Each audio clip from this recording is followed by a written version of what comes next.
Quand on a la chance, comme moi, de parcourir la Nouvelle-Aquitaine, on arrive très vite à cette conclusion. Notre région est l'une des plus riches de France pour les personnes en quête d'émerveillement. Mais il n'y a pas que les paysages, les châteaux, les monuments. J'apprécie également le patrimoine immatériel, le savoir-faire des créateurs, des artisans. Aujourd'hui, je vous emmène dans les coulisses de 2 ateliers où l'on fabrique de beaux objets, mais surtout du rêve. J'irai tout d'abord à la rencontre de Patrice Taconnet, maître luthier à Bordeaux, meilleur ouvrier de France, qui fabrique et restaure des violons. Puis, le temps d'un détour à Pompadour, en Corrèze, je vous ferai découvrir l'atelier de sellerie haut de gamme, Fleur de Lys.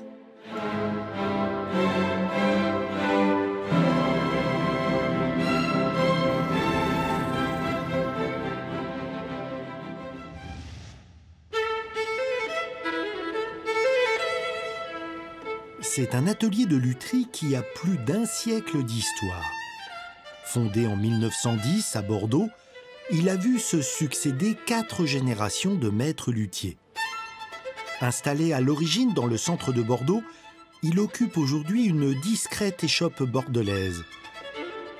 Impossible d'imaginer que derrière cette porte se trouve l'un des ateliers de lutherie les plus réputés de France.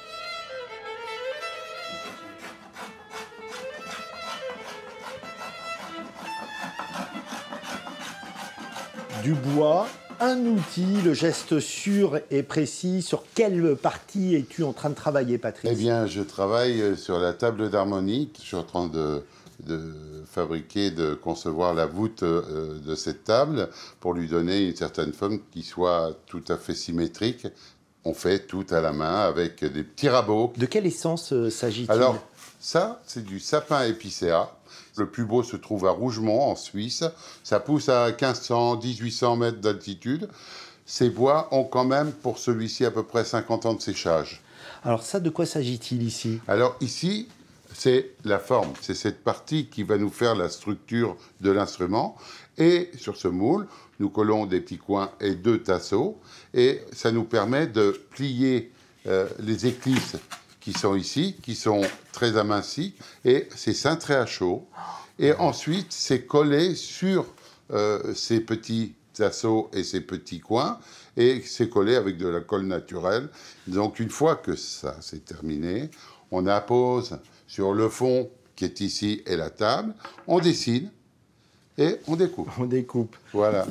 C'est la vraie tradition française. On a une des meilleures traditions françaises.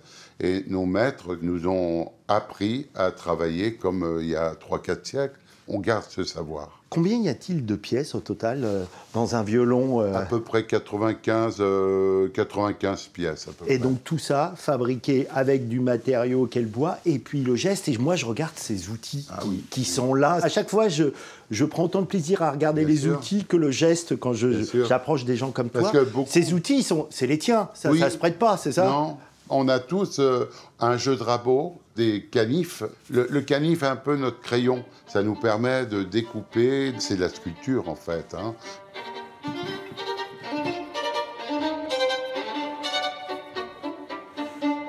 Meilleur ouvrier de France, luthier référent de l'Orchestre national de Bordeaux-Aquitaine, expert près de la Cour d'appel de Bordeaux, Patrice Taconnet a suivi le long chemin de l'apprentissage dans des ateliers prestigieux, notamment à Paru-Huillère avec le maître Jean Eulery.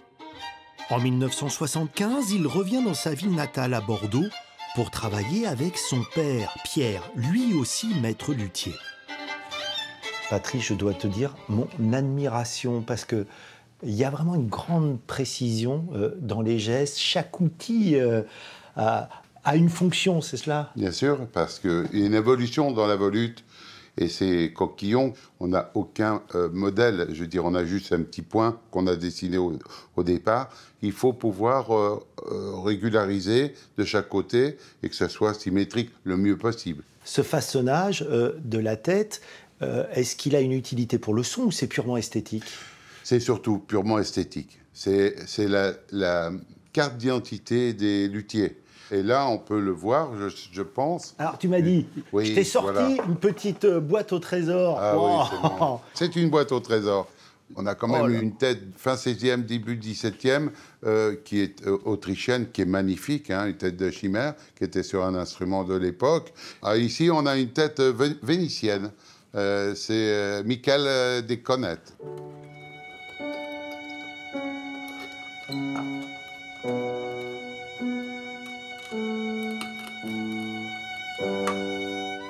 Un luthier ne fait pas que fabriquer des violons, il est aussi amené à les réparer. Benoît Guilbault, associé depuis plus de 35 ans avec Patrice, est un artiste de la restauration. Pas besoin d'être un expert, Benoît, pour comprendre que ce violon a un gros problème. C'est quoi son histoire? En effet, c'est un instrument qui a été récupéré par une famille, qui l'a récupéré dans le grenier. C'est donc un instrument de famille, mais ils l'ont redécouvert, en effet, fracturé. Donc, pour l'occasion et pour un anniversaire, ils veulent le remettre en sonorité. Ce que je vais faire, c'est ce qu'on appelle un peu de la chirurgie sur les instruments. On ouvre pour pouvoir faire en sorte que les deux parties de la fracture puissent ensuite être rassemblées. Allez, je suis prêt pour l'opération. On l'entend gémir. Faut vraiment que tu allies la force avec la délicatesse. Hein. Oui, il ne faut pas trop forcer. Il y a toujours des éclats, mais on essaye de les limiter.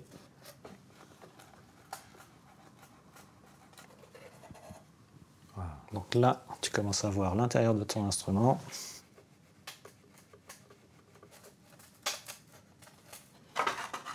Oh là, un immense bravo. Voilà.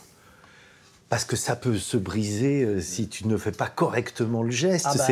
On a vu les fractures d'origine. L'instrument peut avoir encore plus de fractures après cette opération. Dans les pièces qui participent à un violon, il y en a une qui est petite et pourtant qui est extrêmement importante. Elle porte un nom magnifique, l'âme. À quoi ça sert et comment ça se dispose? Alors, l'âme, elle permet de transmettre la sonorité de l'instrument. En fait, toutes les vibrations des cordes qui passent par le chevalet vont ensuite appuyer sur la voûte de l'instrument. Et sous la voûte de l'instrument, à cet endroit, se situe l'âme qui, elle, va transmettre les vibrations sur le fond de l'instrument. Alors, tu la colles? Comment ça se passe? Pas du tout. Elle est coincée. Donc, on la positionne à l'intérieur en la glissant à travers les ouïes. Et une fois qu'on l'a coincée, il nous reste la possibilité de la déplacer dans différentes positions pour correspondre au mieux à la sonorité que l'on souhaite obtenir, soit nous, soit le musicien qui a des préférences particulières. Puisqu'elle tient par pression, comme tu viens de me l'expliquer, ça signifie qu'il faut que tu rentres cette pièce à l'intérieur, mais tu ne peux pas le faire quand c'est ouvert. Il faut qu'il y ait une fois que l'instrument est fermé. Une fois que l'instrument est fermé... Montre-moi comment tu fais alors, parce que là, c'est plus de l'opération chirurgicale, c'est encore plus précis. Donc une fois qu'elle est pointée, je vais la glisser à travers l'ouïe et venir la coincer en partant du centre de la voûte.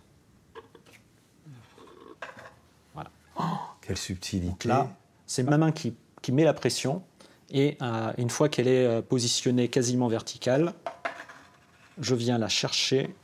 Et ouais, pour du coup, vraiment la coincer. Pour la coincer fortement et surtout au bon endroit. Là, elle va principalement transmettre les vibrations aiguës de l'instrument.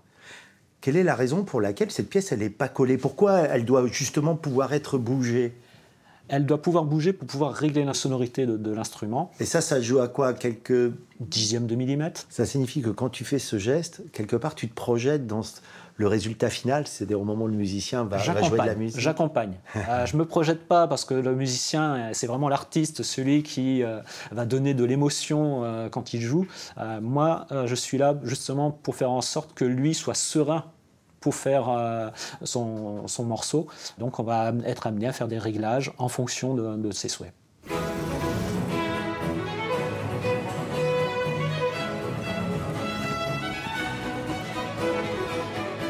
Je vous emmène maintenant en Corrèze, au Haras national de Pompadour, qui existe depuis plus de 3 siècles. Surnommée la Cité du Cheval, Pompadour attire non seulement les cavaliers professionnels, les amateurs d'équitation, mais aussi des créateurs, des artisans venus ici pour vivre leur passion. Comme Emmanuel et Isabella, qui en 2008 ont installé dans une ancienne grange leur atelier de sellerie haut de gamme, Fleur de Lys.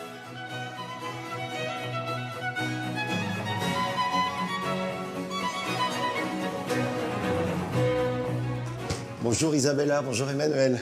Bonjour. Je dois vous l'avouer, c'est la première fois que je découvre un atelier où l'on fabrique des selles pour chevaux. Et bien sûr, la première chose qui me frappe, c'est l'odeur de cuir. Alors, je ne sais pas du tout comment on fabrique une selle, donc explique-moi par exemple, qu'est-ce que tu es en train de faire en ce moment? Alors là, je suis en train d'habiller l'arçon. L'arçon, en fait, c'est la base de la selle. C'est comme le châssis d'une voiture. C'est ça? Ouais, c'est Ah, ça. d'où l'expression désarçonner en fait. C'est tombé de l'arçon, tombé du cheval. Voilà, c'est ça. Ça, c'est du bois du hêtre. Alors, étape suivante, tu as l'arçon et J'ai comment tu t'y l'arçon, prends? mais ensuite, donc, je le prépare, je fais le sanglage, je le mousse, et ensuite, donc, je vais tendre le siège. Alors, Donc, montre-moi. je fais ça, c'est tout simple. Ça, c'est une peau, donc une peau. Donc là, je l'ai mouillé, donc dans de l'eau tiède. Faut pas que ça soit trop chaud. C'est pour la détendre un peu? Ouais. Bon, si c'est trop chaud, on va brûler le cuir. Si c'est trop froid, il va être raide et ça va être très dur à travailler après. D'accord. Voilà. Donc nous, on prend des peaux quand même qui sont assez épaisses. Donc après, le but du jeu, c'est d'être symétrique à droite, à gauche. D'avoir un bon toucher aussi avec la main pour la tension du cuir. Là, c'est ce que je vais voir. Si je suis trop tendu, le siège va être un peu raide. Donc je le détends un petit peu, ça c'est un toucher. Ça, c'est la force d'expérience. Donc là, j'y vais. Ta vocation, je crois savoir qu'elle est un peu tardive. Qu'est-ce que tu as fait comme étude, toi, à l'origine? Moi, j'ai fait des études de compta, gestion, à la base. Donc pas du tout dans le domaine de l'équitation, ni encore moins dans le domaine de la fabrication de selle. Non, mais en étant de Pompadour, bon, j'ai toujours été un petit peu baigné dans le monde du cheval. J'ai fait du voilà cheval. l'explication. Il n'y a pas d'école pour apprendre à fabriquer des selles. Ah, si, il y a des écoles. Il n'y en a pas beaucoup, hein. Il y en a 3-4 en France. C'est assez spécialisé. Mais ça n'a pas été notre cas. On s'est formé au sein de l'entreprise et après, on a fait par nous-mêmes. Bon, je vais te laisser continuer, Emmanuel, et je vais aller rejoindre Isabella parce que je suis aussi très intrigué par ce qu'elle est en train de faire. On se retrouve après. Ça marche. Je suis curieux de voir comment procède Isabella pour coudre du cuir, parce que le cuir, c'est un matériau qui est solide, épais même. Hein. Comment tu t'y prends? Il faut de bons outils. Et après, oui, à force, on a les doigts costauds. Ce fil a quand même l'air d'une solidité à toute épreuve. C'est un fil particulier? Oui, c'est un fil qui est tressé et serré à la cire d'abeille. Pourquoi? Pour rester solide et pour ne pas s'abîmer dans le temps. Alors, tous ces gestes, toi, comment tu les as appris? Est-ce que c'est comme Emmanuel, sur le tas, ici? Oui, à force de faire. Et après, on est aussi allé voir le meilleur ouvrier de France en sellerie il y a quelques années. Et on a appris un peu aussi de ce qu'il fait. On apprend de tous les autres selliers, en fait. Qu'est-ce que ça change que les coutures soient faites à la main et pas en machine? Déjà, c'est beaucoup plus costaud. C'est un gage de qualité. Maintenant, il y a beaucoup qui changent et qui essayent de faire le plus à la machine. Et nous, on ne veut pas ça. On veut rester vraiment dans l'artisanal et être fiers de ce qu'on fait. On sait que c'est ce qu'il faut. Ça ne lâchera pas. Là, le cavalier est tranquille, ça partira pas. Non.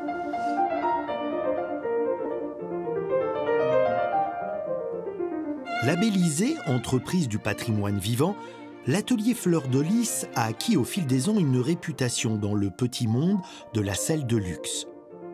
Vendues dans les 4 000 € pièce, les créations d'Emmanuel et Isabella sont plutôt destinées aux professionnels qui recherchent un équipement performant, celui qui, en course, fera la différence.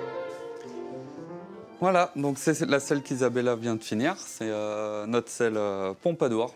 C'est son nom.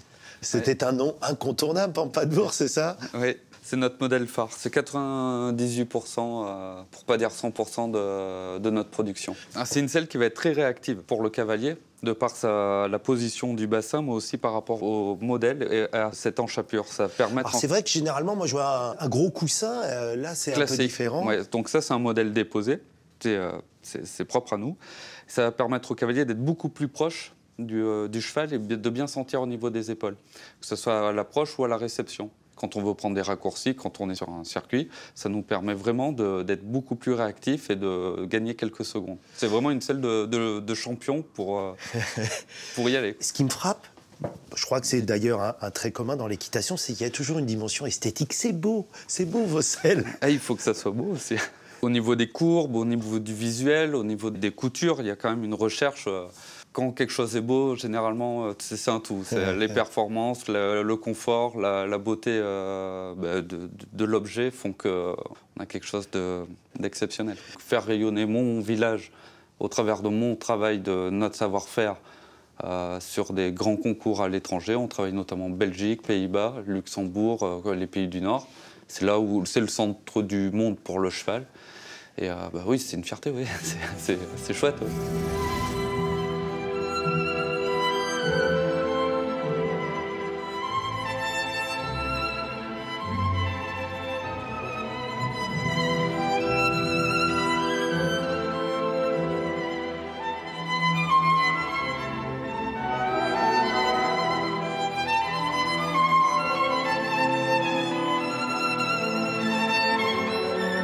Retour à Bordeaux, dans l'atelier de luthier de Patrice Taconnet. Eh bien, ici, Eric, je vais te présenter tous mes enfants. C'est un peu ma collection. On va voyager beaucoup. C'est une planisphère des instruments parce que tu as aussi bien mexicain, italien, hollandais, autrichien. C'est vraiment des instruments qui sont de tous les pays, de tous les grands luthiers qui ont pratiqué entre le fin 17e jusqu'à nos jours. Et j'en ai un que je préfère. C'est mon violon de meilleur ouvrier de France. Celui avec lequel tu as eu ce titre, c'est ça? Oui, tout à fait. Et c'est en 1989 que j'ai fabriqué cet instrument. Et qui a été primé et qui m'a permis d'obtenir mon titre. Alors, il porte un nom, vu son fond, c'est The Tiger, c'est le tigre. Le tigre, voilà, bah oui. Voilà. Et alors, par rapport à ce que l'on a vu tout à l'heure, celui-ci est verni, et il a eu à peu près 42 couches de vernis que je fabrique avec des produits naturels. C'est-à-dire que tu fais même le vernis toi-même, alors? Oui, tout est fait par nous, avec des recettes anciennes et un peu améliorées, mais on a tous un petit peu nos secrets. C'est un instrument de musique, c'est pas un objet. Il faut qu'il soit beau, mais il faut qu'il sonne. Alors c'est comme un enfant, la première fois qu'il pousse le premier son, c'est un peu comme un cri. Quand moi j'ai eu mes filles... J'imagine l'émotion la première fois où tu entends quelqu'un. C'est quand même très grosse émotion. Combien de temps au total faut-il pour sortir un violon comme celui-ci? Ce violon, j'ai dû mettre à peu près 2 mois et demi, 3 mois pour le fabriquer. Et pour le vernir, 9 mois. Je te laisse le reposer, car c'est un objet précieux. Exactement. Alors, je vois que tu m'as préparé d'autres trésors ici. C'est un magnifique... c'est un des plus beaux trésors de ma collection. C'est un violon... qui a été fait en copie par Jean-Baptiste Villaume vers 1830, un célèbre luthier français, qui était un peu le Stradivarius français, et qui a fait cette copie, très belle copie, qui est connue dans le monde entier, et elle est unique. C'est la copie d'un violon qui a été fait par un luthier qui s'appelait Gaspard Duiffenbrücker. Et c'est les premiers vraiment violon que l'on connaisse. C'était l'époque juste après François Ier. Pour moi, elle représente énormément parce qu'elle m'a été d'abord transmise par mon père qui m'a offert cet instrument et c'est vraiment une des plus belles pièces que je possède. Cette passion, cet amour que tu as pour la lutherie, j'imagine quand même qui prend ses racines dans ton enfance, avec ton père luthier. C'était quoi l'ambiance gamin quand tu allais traîner dans l'atelier? Déjà, ça te faisait briller les yeux? Oui, parce que mon papa, je l'aidais à faire des mèches d'archet, à faire des petites choses sur les instruments. Mais il ne voulait pas m'enseigner. Il a voulu, tu vas d'abord chez maître Jean Eulery, où j'ai appris à Mirecourt, et c'est lui qui va t'enseigner. Donc pendant 3 ans, j'étais à Mirecourt et j'ai appris à fabriquer. Après, je suis rentré, après des stages à Paris, je suis rentré dans l'atelier de mon père, et là, pendant 25 ans, il m'a appris la restauration, il m'a enseigné l'expertise, et puis la patience. Le jour où il a été le plus fier de moi, c'est le jour où j'ai reçu ma médaille de meilleur ouvrier de France. C'est comme s'il était capable de l'avoir, mais il n'a pas eu le temps et l'argent pour pouvoir le passer. Donc voilà, l'histoire est belle.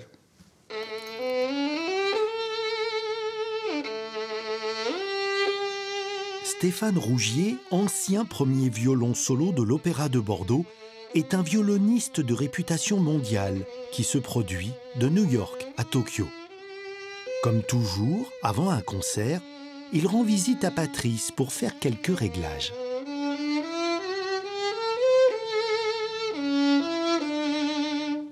Alors, tu as ressenti quoi, toi? La corde de sol, sur une seule note, elle plie un peu et donc le si il roule. Tu vois, il y a un manque de définition juste sur une seule note. Tu as changé ta corde il y a très longtemps? Il y a un peu de temps, j'ai travaillé pas mal, mais ouais.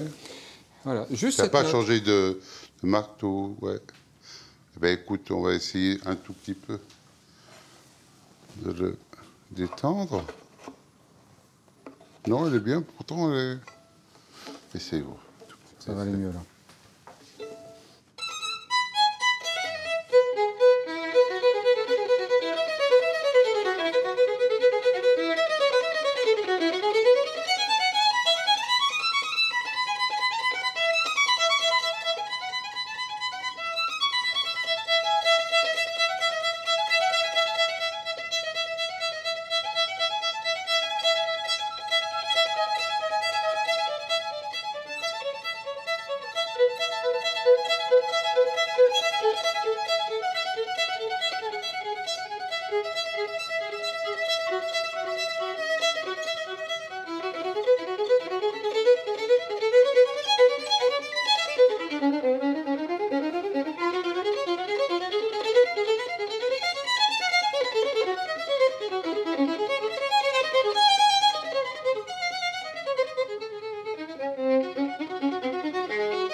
Ah, bravo. Quand tu joues, quelle relation tu as avec l'instrument? Vous faites qu'un? C'est la prolongation de soi-même, absolument. Ouais, vraiment. Parce que c'est un instrument qu'on a depuis tout petit, en fait. On débute et au fur et à mesure des années, voilà, on s'en imprègne et ça devient vraiment la prolongation, en fait, même plus que de la main, du cerveau, quoi. Avant un concert, c'est essentiel, l'étape d'aller venir voir un luthier comme Patrice? Oui, parce qu'en fait, on travaille pour avoir confiance. C'est vraiment le mot confiance. On travaille pour avoir confiance en soi. Et l'état émotionnel est modifié quand l'échéance approche. C'est-à-dire que ça oscille entre du haut, du bas, et on se dit ça va aller, et au moment de jouer ça ne va pas. Et on a beau connaître la partition, se connaître, il y a des choses qu'on ne peut plus contrôler. Et la différence avec un luthier, et surtout un luthier comme Patrice, c'est qu'il connaît les deux. Il connaît l'instrument et il connaît l'homme. Et avec l'âme, un peu comme le fond et la table, il place cette âme juste entre les deux. Et c'est pour ça qu'on sort de là, en général, ça y est, on est recentré et on peut y aller. Mais c'est la grande différence. À t'entendre, il a autant réglé l'homme, le musicien, que l'instrument. Ça va jusqu'à ce niveau-là? Il a réglé ce qu'il y a entre l'homme et l'instrument. C'est cela. Et ça, il y en a très peu qui peuvent le faire. Voilà. Merci beaucoup, Patrice, de nous avoir ouvert les portes de ton atelier. Mille merci, Stéphane, de nous avoir ravis. Et je sais que tu ne fais pas que de la musique classique, mais d'autres répertoires. Alors, pour terminer, on ne peut pas finir autrement qu'en musique. Tu nous emmènes pour un dernier voyage? Allez, en musique, en Europe centrale.